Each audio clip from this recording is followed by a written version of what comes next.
మనం ఈ కార్యక్రమాన్ని గద్దరన్న కోసం నిశ్శబ్దంగా శాంతిగా ఆయనకి శ్రద్ధాంజలి ఘటించడం, సంతాపం ప్రకటించడం మన బాధ్యత. ఆ బాధ్యతలో భాగంగా ఇబ్బంది ఉన్న కొద్దిగా ఓర్చుకొని ఈ సభను విజయవంతం చేయాలని మీ అందరికీ విజ్ఞప్తి చేస్తున్నాను. అధ్యాపకులు ఎవరైనా మన ప్రొఫెసర్లు వచ్చినప్పుడు కాస్త చోటు ఇవ్వాలని కోరుకుంటూ, గుర్రం జాషువా, మహాకవి గుర్రం జాషువా, రాజు మరణించనొక తార రాలిపోయే, సుకవి మరణించనొక తార గగనమెక్కే, రాజు జీవించే రాతి విగ్రహములందు, సుకవి జీవించే ప్రజల నాలుకలయందు అని రాశాడు. ఇవాళ గద్దరన్న మన ముందు లేడు. గద్దరన్న మరణించలేదు. గద్దరన్న అమరుడు. అమరుడైన గద్దరన్న పాట రూపంలో 90 ఏళ్ల కిందట రాసిన గుర్రం జాషువా కవితా వాక్యాలు ఇవాళ మన నోళ్ళ మీద ఉన్నాయి. 1000 సంవత్సరాల కిందట రాసిన నన్నయ్య పద్యాలు మన నోళ్ళలో ఉన్నాయి, మన నాలుకల మీద ఉన్నాయి. 700 సంవత్సరాల కిందట రాసిన ప్రజాకవి వేమన పద్యాలు మనం నిరంతరం చదువుతూ ఉంటాం. కనుక గద్దరన్న అమరుడు, ఆయనకు చావు లేదు. ఆయనే రాశాడు, విప్లవము ఆగిపోదు, వీరునికి మరణము లేదు అని రాశాడు ఆయన. కనుక గద్దరన్న రాసిన తెలుగు సాహిత్యంలో చాలా అరుదుగా వారు రాసిన కవితా వాక్యాలను తిరిగి మళ్ళీ వారికే అనువర్తింపచేసే సందర్భాలు అరుదుగా లభిస్తాయి. అట్లాంటి అరుదైన సందర్భాన్ని గద్దరన్న తాను రాసిన కవితా వాక్యాలని తనకు అనువర్తింపచేసేటట్లు రాసుకున్నాడు. కనుక గద్దరన్నకు మరణం లేదు. ఆయన పాట రూపంలో నాకు గిద్దె రామ్ నర్సయ్య మహబాద్ జిల్లాలో ఉంటాడు. ఇవాళ పొద్దున్నే ఒక వీడియో పెట్టాడు. 7 గంటలకు నేను ఆ వీడియో చూస్తే చాలా అద్భుతం అనిపించింది.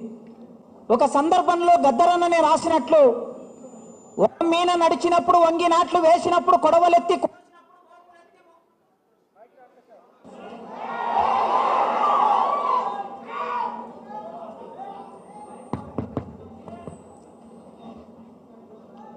మీన నడిచినప్పుడు వంగినాట్లు వేసినప్పుడు కొడవలెత్తి కోసినప్పుడు మోపులెత్తి మోసినప్పుడు కుప్ప కొట్టినప్పుడు తూర్పార పట్టినప్పుడు భూమి కడుపులో కళ్ళు పెట్టి నల్లని మట్టి నుంచి మల్లెపూ లాంటి మెతుకులు తీసే ఆ తల్లుల గురించి గద్దరన్న ఒకప్పుడు రాశాడు. ఆ తల్లులు, ఆ మహబాద్ జిల్లాలో ఆ తల్లులు నాట్లేస్తూ ఆ భూమి కడుపులో ఈ మునివేళ్లతో నాట్లు వేస్తూ ఆ నాట్లల్లో పాడుకుంటున్న పాట, గద్దరన్నను గుర్తు చేసుకుంటూ పాడుకుంటున్న పాటని రికార్డ్ చేసి గిద్దె రామ్ నర్సయ్య పొద్దున పాట పెట్టాడు. కనుక ఇవాళ గద్దరన్న ఎక్కడున్నాడు? నాట్లల్లో ఉన్నాడు, ఆయన కలుపుల్లో ఉన్నాడు, కోతల్లో ఉన్నాడు, ప్రతి మనిషి హృదయంలో ఉన్నాడు. కనుక ఈ ఉస్మానియా విశ్వవిద్యాలయం పూర్వ విద్యార్థిగా, ఇంజనీరింగ్ కళాశాలలో చదువుకున్న విద్యార్థిగా తెలుగు సాహిత్యాన్ని శిఖరాగ్ర స్థాయికి తీసుకెళ్ళాడు. సాహిత్యంలో బోధించేటప్పుడు మేము యుగ విభజన చేసి బోధిస్తాం తెలుగు సాహిత్యాన్ని మా విద్యార్థులకి. 1000 ఏళ్ల తెలుగు సాహిత్యంలో యుగకర్తల గురించి చెబుతూ ఉంటాం. ఒకప్పుడు నన్నయ్య ఒక యుగకర్త, తర్వాత పాల్గొరికి సోమనాథుడు మరో యుగకర్త, తర్వాత అల్లసాని పెద్దన ఇంకో యుగకర్త, ఆ తర్వాత ఆధునిక కవిత్వానికి పునాది వేసిన గురిజాడ అప్పారావు మరో యుగకర్త, తర్వాత శ్రీశ్రీ ఇంకో యుగకర్త. ఇప్పుడు ఈ 60 సంవత్సరాల తెలుగు సాహిత్యానికి యుగకర్త ఎవరు అని చెప్పాల్సి వస్తే గద్దరన్న ఈ కాలానికి యుగకర్త అని మనం చెప్పాలి. 1940ల కాలంలో శ్రీశ్రీ ఒక మాట అన్నాడు, 1940 వరకు తెలుగు సాహిత్యం నన్ను నడిపిస్తే 40 తర్వాత తెలుగు సాహిత్యాన్ని నేను నడిపిస్తాను అన్నాడు శ్రీశ్రీ.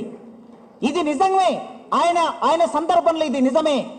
కానీ 1970 తర్వాత తెలుగు సాహిత్యాన్ని ఊగించి శాసించి నడిపించిన యుగకర్త ఎవరు అంటే గద్దరన్న మాత్రమే అనేది మనందరికి అర్థం కావాలి. అందుకే అట్లాంటి లెజెండ్, భారతదేశంలో సాహిత్య లెజెండ్ నల్గొండ గద్దర్ వేదిక మీదకి రావాల్సిందిగా ఆహ్వానిస్తున్నాను. స్వర్ణక్కని వేదిక మీదకి రావాల్సిందిగా ఆహ్వానిస్తున్నాను. ఇంకా మిత్రులు ఎవరైనా సరే వచ్చిన వాళ్ళు మీ పేర్లన్నీ ఇప్పటికే మేము అనౌన్స్ చేశాం కనుక దయచేసి వచ్చిన కళాకారులు అక్కడ ఉండి ఉంటారు కనుక మేము ఆహ్వానించిన వాళ్ళు వారు నేరుగా వేదిక మీదకి రావాలని విజ్ఞప్తి చేస్తున్నాం. తెలుగు సాహిత్యానికి భారతదేశ సాహిత్యానికి లెజెండ్ అయిన ఆ గద్దరన్న జీవించిన కాలములో, నడయాడిన కాలములో, పాడిన కాలములో మనమందరము ఉన్నామని చెప్పుకోవడానికి మనందరికీ ఒక గర్వకారణం. అందుకే ఉస్మానియా విశ్వవిద్యాలయం 100 పూలు వికసించని 1000 ఆలోచనలు సంఘర్షించని అనే ఆ మాటకి నిలువెత్తు నిదర్శనం మనమందరం చదువుతున్న బోధిస్తున్న విశ్వవిద్యాలయం 100 సంవత్సరాలు 106 సంవత్సరాలు పూర్తి చేసుకున్న చోట గద్దరన్న చనిపోయిన 2వ రోజు 6వ తారీఖు నాడు గద్దరన్న చనిపోతే 7వ తారీఖు నాడు మేము ఆర్ట్స్ కాలేజ్లో మా తెలుగు విద్యార్థులతో ఒక చిన్న శ్రద్ధాంజలి ఘటించాలని ఆర్ట్స్ కాలేజ్ ముందు నిలబడ్డప్పుడు మా ప్రిన్సిపాల్ గారు గణేష్ గారు మాతో జాయిన్ అయ్యారు.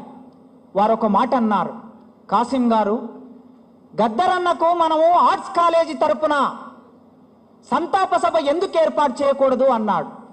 సార్ అంతకన్నా సంతోషమా సార్? అంతకన్నా సంతోషమా? మామూలుగా అయితే అధికారులైన వాళ్ళు ఎవరైనా సరే ఏమి మాట్లాడితే ఏమవుతుందో, ఏం చేస్తే ఏమవుతుందో అని వెనక ముందు ఆడుతూ ఉంటారు. కానీ అధికారులైన వాళ్ళు అకాడమిషియన్స్ అయితే దేనికి అదురుకోరు, దేనికి బెదురుకోరు. అధికారులైన వాళ్ళు అకాడమిషియన్స్ కావాలి అంటే మంచి టీచర్లు కావాలి. ఆ మంచి టీచర్, మంచి పరిశోధకుడు గణేష్ గారు గనక గణేష్ గారు వెంటనే వారి నోటి నుంచి ఆ మాట రాగానే తెలుగు బోధించే మాకు, మా కమలాకర్ శర్మ గారికి, మా సూర్య మేడంకి, మా విజయలక్ష్మి మేడంకి, మా రగన్నకి చాలా సంతోషం వేసి వెంటనే సార్తో సమావేశమై ఒక డేట్ నిర్ణయించుకుందాం అనుకున్నాం. వెంటనే 11వ తారీఖు నాడు చేద్దామన్నాడు. సార్కు చాలా ఉత్సాహం వచ్చి మేము అన్నాం, సార్ గద్దరన్న కదా సార్, గద్దరన్న అంటే ఉస్మానియా విశ్వవిద్యాలయంలో ఈ ట్యాగూర్ ఆడిటోరియంలో గణేష్ సారే చెప్పాడు. ఒకరోజు కొత్తగా పెళ్ళైన తర్వాత సార్కి వాళ్ళ మిస్సెస్ అడిగిందట, నేను గద్దరన్న పాటని ప్రత్యక్షంగా చూడాలి, వినాలి అని అడిగిందట. ఇదే ట్యాగూర్ ఆడిటోరియంలో ఒక కార్యక్రమం నడుస్తూ ఉంటే గద్దరన్న ఆ కార్యక్రమానికి పాడడానికి వచ్చాడట. గణేష్ సారు వాళ్ళ భార్యను తీసుకొని వచ్చి ఇదే ముందు వరుసలో కూర్చొని వారి భార్యకి పాట వినిపించాడు. కనుక ఆ ట్యాగూర్ ఆడిటోరియంలోనే 4 రోజులు టైం తీసుకుందాం సార్, అక్కడనే ఒక గొప్ప సభ చేద్దాం, బాధ్యత మాది, తెలుగు డిపార్ట్మెంట్ది. మేము 6 మందిని భుజాల మీద వేసుకొని ఈ పని చేస్తాం సార్, మీరందరూ మా వెనుక ఉన్నారు సార్ అని అంటే మీరేమైనా చేయండి, కార్యక్రమాన్ని నిర్వహించండి అని ఆయన మాకు పూర్తి స్వేచ్ఛనిచ్చాడు. కానీ విషాదం ఏమిటంటే అనారోగ్యం. ఆర్ట్స్ కాలేజ్ అంటే మీ అందరికీ తెలుసు, నిప్పులో కొలిమి మీద కూర్చున్నట్లు ఆర్ట్స్ కాలేజ్ ప్రిన్సిపాల్ అంటే ఏ పదవైనా చేయొచ్చు ఈ తెలంగాణ రాష్ట్రంలో, కానీ ఆర్ట్స్ కాలేజ్ కుర్చీ మీద కూర్చొని ప్రశాంతంగా ఎవరు ఉండలేరు. అందుకోసం ఆయన 2 సంవత్సరాలు అయింది ప్రిన్సిపాల్గా ఆర్ట్స్ కాలేజ్కి వచ్చి. ఆ 2 సంవత్సరాల కాలంలో 2 సార్లు ఆయన సిక్ అయ్యాడు. ఇప్పుడు సిక్ అయ్యి హాస్పిటల్లో ఉన్నాడు. కానీ గద్దరన్న సభ జరగాలని మా వైస్ ప్రిన్సిపాల్ గారు, psychology department head wise principal Anupama madam గారు రోజు పర్యవేక్షణ చేస్తూ ఏపూరి సోమన్నని వేదిక మీదకి రావాల్సిందిగా ఆహ్వానిస్తున్నాను. ఒక్క ఏపూరి సోమన్న మాత్రమే మీరు తర్వాత అంటే ఎప్పుడైతే మన సోమన్న పాట అందుకుంటాడో నేచురల్గా మీరు వస్తారు. దయచేసి అనుపమ గారితో రోజు ఆయన నేరుగా ఫోన్ మాట్లాడలేని పరిస్థితి.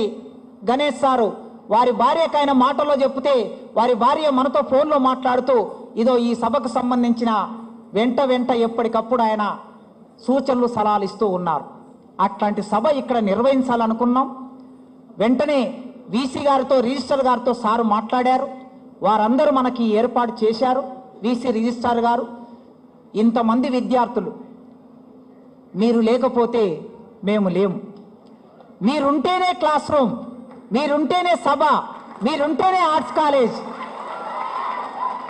నాకొక నమ్మకం ఎప్పుడైనా మా వాళ్ళు అన్నారు, ఇప్పుడు ఎగ్జామ్స్ నడుస్తున్నాయి కదా, పిల్లలు ఎగ్జామ్ రాస్తున్నారు, నీవేమో ట్యాగూర్ ఆడిటోరియం అంటున్నావు, సార్ అన్నాడు, నీవు అంటున్నావు ఇది సాధ్యమా అని అన్నారు. కానీ మా సూర్య అక్క ఏమన్నదంటే, ఏంగా తమ్ముడు మన పిల్లలు వస్తారు, మనం అక్కడనే పెడదాం అన్నది.